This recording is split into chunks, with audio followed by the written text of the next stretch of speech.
Hello दोस्तों, आप सबका बहुत बहुत स्वागत है बीके टेक्निकल क्लासेस में। दोस्तों, अपन जो प्रैक्टिकल का अपना क्लास चल रही है उसमें अपन जो अपना 1 बिट स्विच है, सॉकेट है, 2 पिन सॉकेट है, 3 पिन सॉकेट है, 5 पिन सॉकेट है, इंडिकेटर है, फ्यूज है, अपन उनके बारे में देख रहे थे। जब उनके बारे में अपन कंप्लीट देख लेंगे ना, उसके बाद में हम बोर्ड का निर्माण करेंगे। क्योंकि अगर हम डायरेक्ट बोर्ड का निर्माण करने बैठ जाएं और उन बारे में हमको पता नहीं है कि इंडिकेटर को क्या चाहिए, फेज को हम किस प्रकार जोड़ते हैं और फ्यूज में हम क्या फेज देते हैं, न्यूट्रल देते हैं, तो क्या हो सकता है, बोर्ड खराब हो सकता है। इसलिए हमको हर चीज़ का पता होना चाहिए कि 1 बिट स्विच को कहाँ देना है, सॉकेट के लिए क्या क्या चीज़ आवश्यकता है, फेज की आवश्यकता है, न्यूट्रल की आवश्यकता है। ये अगर ये चीज़ हमको पता है तो हम किसी प्रकार का कोई भी किसी वायरिंग का बोर्ड का निर्माण हम अच्छे से कर सकते हैं। ठीक है। और कल शाम को जो भारत के निम्नलिखित क्वेश्चन बैंक हैं उनकी जो क्लास है वो प्लेलिस्ट में डाल दी गई है। और वो क्वेश्चन हर CTI एग्ज़ाम दे रहा हो या कोई CTI बंदा कर रहा हो, और उसके साथ साथ कोई भी ITI एग्ज़ाम है या आप ITI कर रहे हैं तो उसके लिए बहुत इम्पोर्टेंट क्लास है। सारे क्वेश्चन वहीं से उठ करके आते हैं। निम्नलिखित क्वेश्चन बैंक जो निम्नलिखित की ओरिएंट बुक होती है उससे बने हुए क्वेश्चन है। ठीक है। तो अपन क्लास स्टार्ट करते हैं। उससे पहले अधिक से अधिक दोस्तों तक क्लास को शेयर कर दीजिए, और अगर आपको क्लास अच्छी लगे है तो लाइक भी करना है, थम्स अप लगाना है। ठीक है। और आप हमारे चैनल पर नए हैं तो चैनल को सब्सक्राइब जरूर करना है, साथ साथ में बेल आइकन जरूर बजाना है। ठीक है। अपन क्लास स्टार्ट करते हैं। लेट्स मी। देखो, अपन देख रहे थे उस समय क्या देख रहे थे, सॉकेट।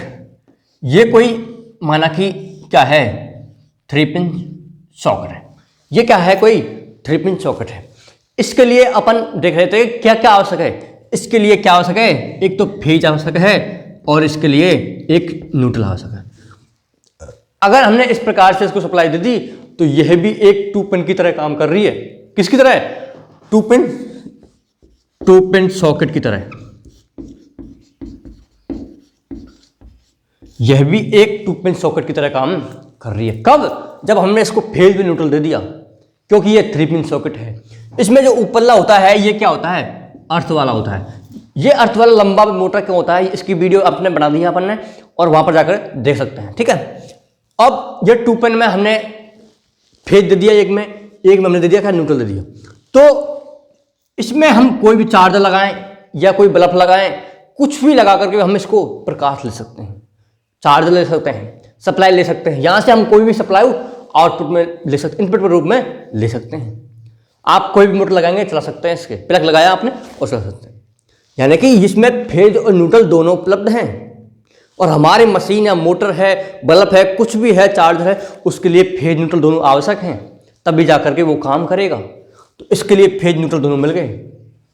तो ये क्या है, 2 पिन सॉकेट की तरह काम कर रहा है। लेकिन इसके लिए डायरेक्ट फेज न्यूट्रल मिल रहा है, डायरेक्ट। यानी कि कहीं पर भी इसका रुकावट नहीं है। आपको डायरेक्ट कोई प्लग लगाएंगे, डायरेक्ट उसके लिए सप्लाई पहुंचेगी। इसलिए हम इसको क्या करते हैं, एक 1 बिट स्विच का यूज करते हैं इसके साथ में। अगर हम इसके साथ में 1 बिट स्विच का यूज करेंगे तो क्या होगा, ये उससे कंट्रोल हो जाएगी।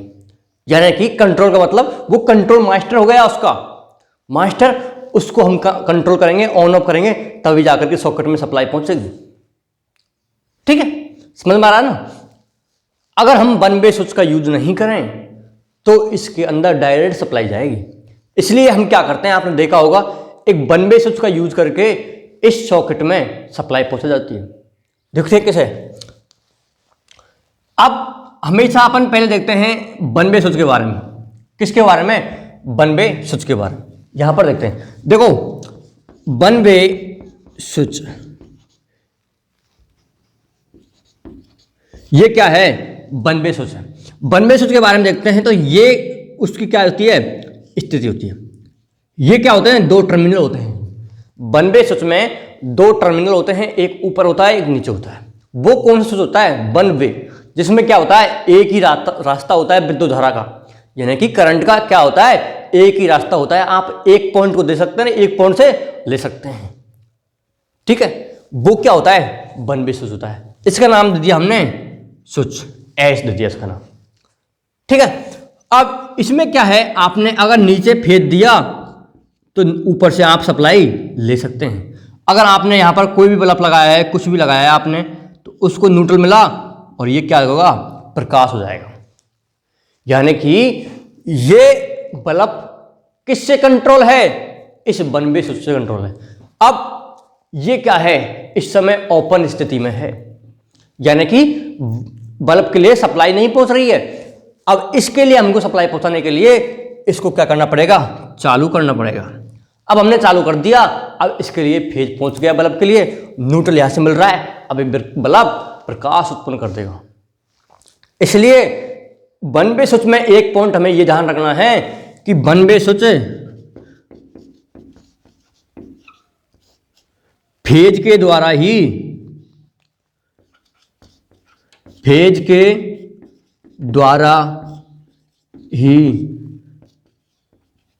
कंट्रोल होना चाहिए। यानी कि वन वे स्विच को हमेशा फेज के साथ जोड़ना चाहिए। अगर आपने वन वे स्विच को फेज के साथ नहीं जोड़ा तो क्या होगा, हमारा बल्ब पर भी फेज पहुंचता रहेगा। माना कि आपने वन वे स्विच के लिए फेज नहीं दिया और न्यूट्रल दे दिया, तो क्या होगा, उस लैंप तक फेज सप्लाई मिलती रहेगी और जो करंट का झटका भी लग सकता है, और उसको बल्ब को अगर कहीं से भी अर्थिंग मिल गई उस पॉइंट के लिए, परिपथ पूर्ण हो गया, तो बल्ब में सप्लाई आती रहेगी।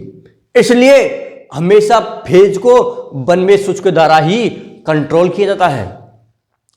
इस प्रकार से ये डायग्राम दिख रहा है ना आपको, इस प्रकार से अगर आपने इस प्रकार से इसको वन वे स्विच को कंट्रोल किया तो आपका बल्ब, अगर इसने बंद कर दिया आपने, तो बल्ब तक फेज नहीं पहुंचेगा, और न्यूट्रल को आने दो, कोई दिक्कत नहीं है, क्योंकि फेज से अपन को झटका लग सकता है।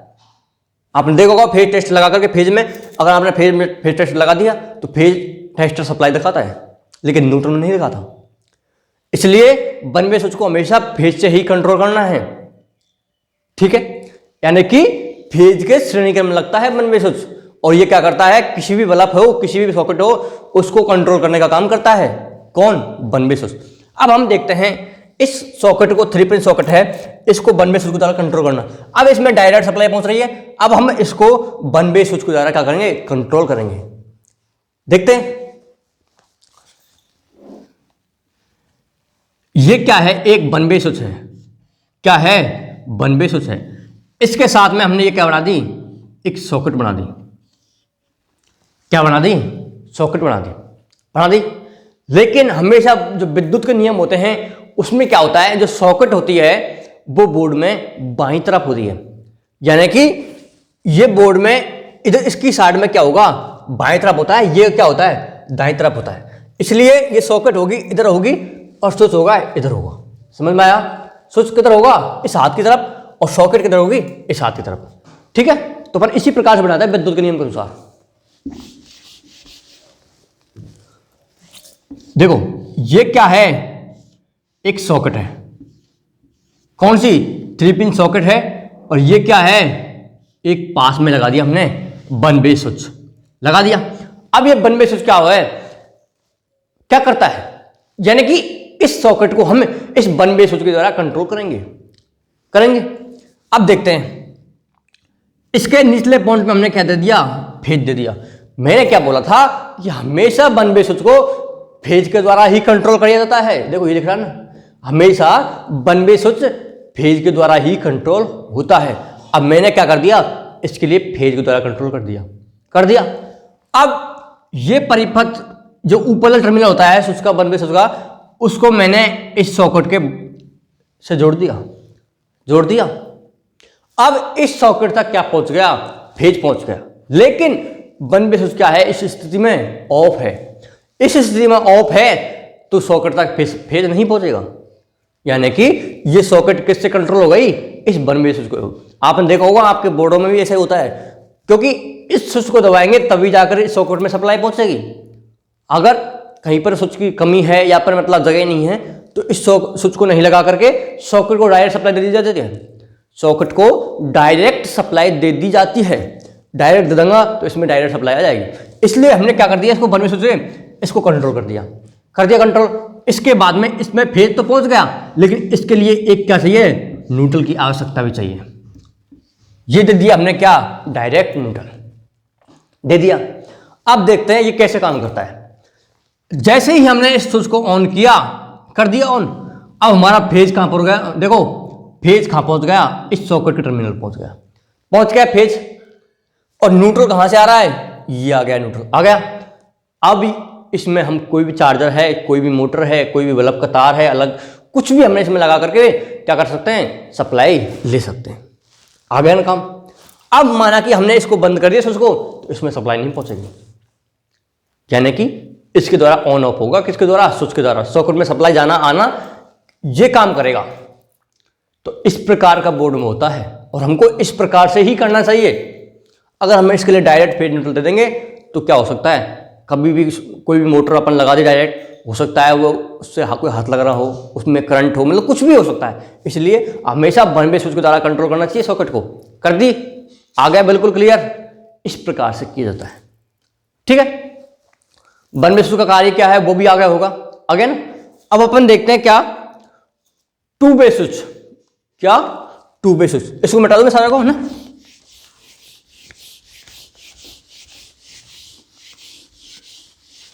टू वे स्विच, ये क्या है, एक टू वे स्विच है।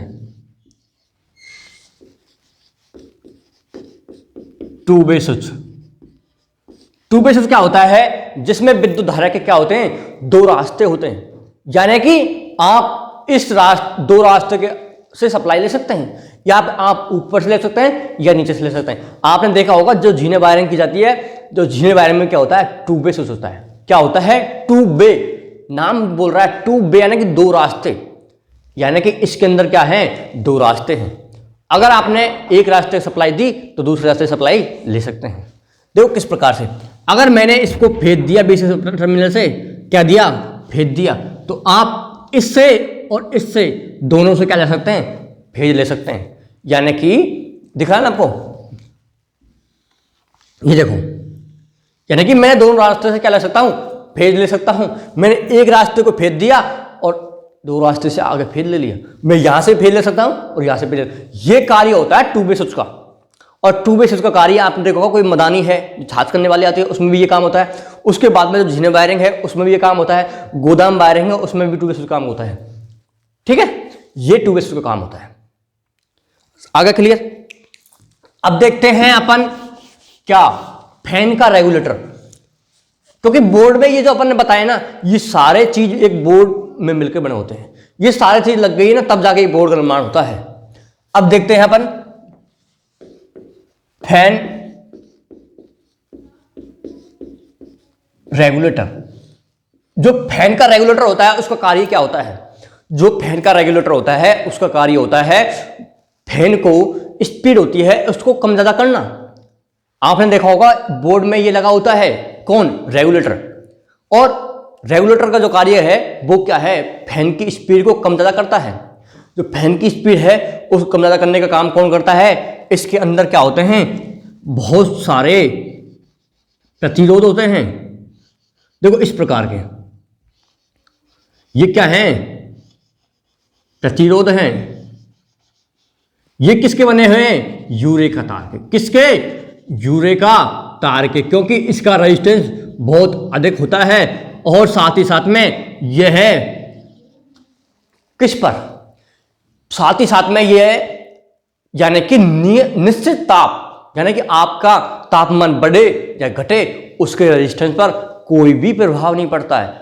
ऐसा पदार्थ है यूरेका और मैग्नीन, दो धातु हैं।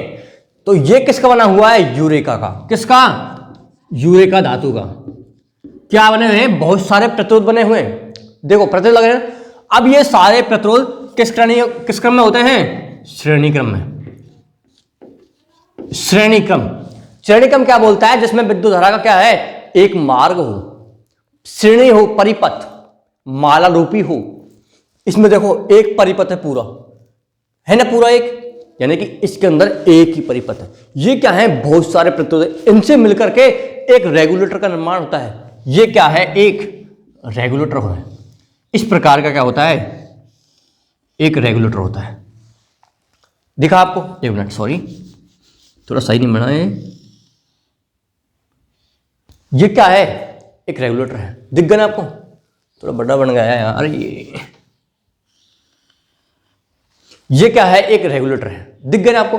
इस प्रकार का क्या होता है, फैन का रेगुलेटर होता है। और इसमें यहां पर एक क्या होता है, इस प्रकार का पॉइंट होगा है, और यहां पर क्या होता है, एक ऑफ का पॉइंट होता है। क्या होता है, ऑफ।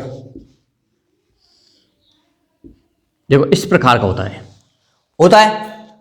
इसी प्रकार का होता है फैन रेगुलेटर। जैसे ही हमने इस प्रकार से किया इसको, किस प्रकार से, इस पॉइंट को यहां पर क्या है, ऑफ की स्थिति में है, हमारा फैन क्या है, बिल्कुल ऑफ है। लेकिन ये जो फैन रेगुलेटर है, अगर हमने डायरेक्ट इससे फैन को कंट्रोल कर दिया तो सारा काम इसी से होगा।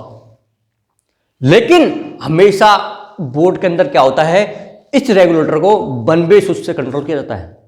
किससे, वन वे स्विच से। वन वे स्विच साथ में लगा होता है, तो उससे हम इसमें सप्लाई ऑन ऑफ होती है, किसमें, रेगुलेटर में। यानी कि हम वन वे स्विच से फैन को बंद करते हुए आपने देखा होगा, और इससे भी हम बंद कर सकते हैं, क्योंकि वन वे स्विच के साथ में ये कंट्रोल है। अगर हम वन वे स्विच नहीं लगाएं और डायरेक्ट रेगुलेटर लगाएं तो देखते हैं किस प्रकार काम करता है। अगर हमने वन वे स्विच नहीं लगाया और डायरेक्ट रेगुलेटर लगा दिया तो क्या करते हैं, देखो ये माना कि, एक मिनट इसको मिटा देते हैं, ये क्या है, आपका कोई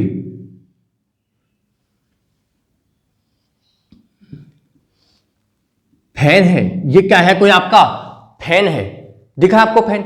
अब इसमें क्या करते हैं अपन, डायरेक्ट वन वे स्विच नहीं लगा के रेगुलेटर से इसमें सप्लाई पहुंचाते हैं। तो देखो किस प्रकार काम करता है।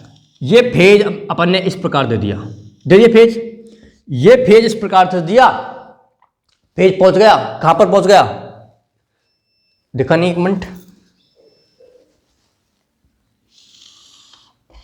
ये दे दो, ये दे दिया अपन ने फेज इसमें पहुंचा। अब देखो फेज तो यहां से पहुंच गया यहां पॉइंट पर, लेकिन इसके लिए न्यूट्रल कहां मिलता है, डायरेक्ट न्यूट्रल दे देते हैं आप। ये क्या दे दिया, इसके लिए न्यूट्रल दे दिया। अब फैन के लिए न्यूट्रल तो पहुंच गया, लेकिन फेज नहीं पहुंचा। अब फेज किस प्रकार से होता है, इसका देखो संयोजन,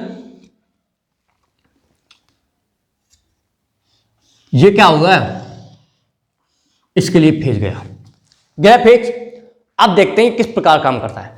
ये इसका डायग्राम हो गया, ये भीतर से सिस्टम होता है, अपन बाहर से भी देखेंगे। अब देखो फेज यहां से गया इस पॉइंट तक, इस समय क्या है, ये फैन ऑफ स्थिति में है, क्योंकि यहां पर देखो परिपथ ओपन है, क्योंकि अपन लिखा हुआ है श्रेणी क्रम में होता है। यहां पर ये परिपथ ओपन है, तो यहां पर क्या होता है, ओपन है। अब हमने जैसे ही इसके रेगुलेटर को घुमाना स्टार्ट किया तो रेगुलेटर कहां पर पहुंच गया, इस पॉइंट पर आ गया। अब जैसे ही इस पॉइंट पर आते ही रेगुलेटर की स्थिति क्या होती है, ऑन हो जाती है। यानी कि फैन के अंदर सप्लाई पहुंचना ऑन हो गई। लेकिन यूरेका का कितना तार लगा हुआ है श्रेणी क्रम में, यूरेका का इतना तार लगा हुआ है श्रेणी क्रम में कि इतना प्रतिरोध हो गया कि धारा पूरी ड्रॉप यहीं हो गई। धारा पूरी ड्रॉप यहीं हो गई तो फैन तक पहुंच ही नहीं पा रही, तो हमारा फैन बिल्कुल स्लो, कतई बिल्कुल स्लो, यानी कि नेक के गति से घूमेगा, बहुत कम आरपीएम से घूमेगा, क्योंकि सप्लाई कौन ड्रॉप कर गया, ये प्रतिरोध ड्रॉप कर गए। अब देखते हैं अगली स्थिति में क्या होता है। जैसे ही हमने रेगुलेटर की स्पीड को आगे बढ़ाया, घुमाया इसको, अगर माना कि आपने रेगुलेटर की स्थिति को यहां पर पहुंचा दिया तो क्या होगा, इधर के जो प्रतिरोध हैं वो क्या हो गए, परिपथ से बाहर हो गए। परिपथ से बाहर होने का मतलब है इनका कोई महत्व नहीं रहा। अब सप्लाई कहां होकर जाएगी, इन तीन प्रतिरोध को हो जाएगी, यानी कि दो प्रतिरोध तो परिपथ से अलग हो गए। अब परिपथ से अलग हो गए तो प्रतिरोध का मान क्या हो गया, कम हो गया। परिपथ में प्रतिरोध का मान कम हो गया तो धारा ड्रॉप कम होगी, और ड्रॉप कम होगी तो धारा कहां पहुंचेगी, फैन तक पहुंचेगी। धारा फैन तक पहुंचेगी तो फैन हमारा स्पीड बढ़ने लगेगी, फैन तेज गति से घूमने लगेगा, तेज गति से। कब, जब इस प्रकार से, ठीक है। इसके बाद में अगर आपने इस रेगुलेटर को और घुमाया और इस स्थिति पर ले आए, देखो इस स्थिति पे यहां पर आ गया हमारा रेगुलेटर, आ गया, दिख रहा है ना, इस स्थिति में आ गया रेगुलेटर हमारा। तब क्या होगा, अब ये सारे प्रतिरोध परिपथ से बाहर हो गए, सारे। अब इन प्रतिरोध का कोई मतलब नहीं, डायरेक्ट हमारा फेज यहां होकर के या फैन तक पहुंच रहा है, यानी कि प्रतिरोध का कोई काम नहीं, प्रतिरोध परिपथ से अलग हो गया। अब हमारा फेज फैन तक पहुंच रहा है, फैन तक सारी सप्लाई पहुंच रही है, तो हमारा फेज बहुत तेज स्पीड से चलेगा, यानी कि पूरी आरपीएम से घूमेगा। कौन? फेज, एक मिनट सॉरी, फैन, यानी कि फैन के लिए पूरी धारा वोल्टेज मिल रही है। अब जो ये प्रतिरोध थे वो परिपथ से सारे अलग हो गए। अब देखो फेज यहां से गया डायरेक्ट इस प्रकार से फेज पहुंच गया, और न्यूट्रल इस प्रकार से जाकर के न्यूट्रल पहुंच गया। अब हमारा फैन का रेगुलेटर से कोई संबंध नहीं, ठीक है। इस प्रकार का होता है रेगुलेटर सिस्टम, बाहर से, भीतर से सॉरी। अब अपन देखते हैं बाहर से कैसा होता है इस प्रकार कनेक्शन, वो देखते हैं। इसको मिटाता हूं मैं, एक मिनट। इस फैन को बने रहने दो। और देखो ये क्या होता है, एक रेगुलेटर होता है, इस प्रकार का होता है रेगुलेटर, ये इस प्रकार का होता है रेगुलेटर, इस प्रकार का। ये क्या है? रेगुलेटर है। और आपने इसको डायरेक्ट इस प्रकार से कनेक्शन कर दिया, इसका डायरेक्ट निचले टर्मिनल पे हिट दे दिया, और डायरेक्ट इसके लिए क्या दे दिया आपने, माना कि न्यूट्रल दे दिया। तो क्या होगा पता है? अब ये इस प्रकार से काम करता है बाहर से। आपने इसको इस प्रकार से घुमाया, बैरी किया, तो आपका पंखा स्पीड कम ज्यादा होती रहेगी, ज्यादा नहीं हो सकती। जैसे कि माना कि कोई मशीन की आरपीएम है 1500 आरपीएम, तो 1500 से ज्यादा कभी नहीं कर सकते, हाँ उसको लगभग तक पहुंचाया जा सकता है, ठीक है। अब ये क्या है? डायरेक्ट इसके लिए सप्लाई पहुंच रही है, लेकिन रेगुलेटर को हमेशा वन वे स्विच के द्वारा ही कंट्रोल किया जाता है। जिस प्रकार से सॉकेट को कंट्रोल किया जाता है, उसी प्रकार से वन वे स्विच से भी किसको, रेगुलेटर कंट्रोल किया जाता है। देखते हैं अपन रेगुलेटर को कंट्रोल करते हैं। ये मैं मिटाता हूं, देखो ये क्या लगा दिया मैंने, पास में ही एक वन वे स्विच लगा दिया। अब इसमें क्या होता है, इसका इस प्रकार का सिस्टम देखा होगा आपने बोर्ड में, देखा होगा, एक देखा होगा वन वे स्विच और एक देखा होगा क्या, रेगुलेटर। अब देखते हैं इसके लिए सप्लाई किस प्रकार से, इसका कनेक्शन बाहर से किस प्रकार होता है। देखो इस प्रकार होता है, ये दे दिया मैंने क्या, इसके लिए फेज दे दिया। अब फेज इससे इसको मैंने कंट्रोल कर दिया इस प्रकार से, यानी कि फेज हमारा इस स्विच के माध्यम से रेगुलेटर में पहुंचेगा। हम स्विच को ऑन ऑफ करेंगे तभी फैन क्या फेज में क्या पहुंचेगा, रेगुलेटर में फेज पहुंचेगा। अब देखते हैं, फेज यहां से इस प्रकार जाएगा और न्यूट्रल इस प्रकार से इसको मिलके, देखो ये क्या हो गया, न्यूट्रल हो गया, देखा ना, दिख रहा है ना। अब ये क्या पहुंच गया, न्यूट्रल पहुंच गया। अब देखते हो इस समय वन वे स्विच क्या है हमारा, ऑफ है। अब हमने इसको वन वे स्विच को क्या कर दिया, चालू कर दिया चालू। अब हमारा फेज यहां से इस प्रकार से गया और इस रेगुलेटर के माध्यम से जाएगा, यानी कि फेज हमारा इस रेगुलेटर को होकर जाएगा।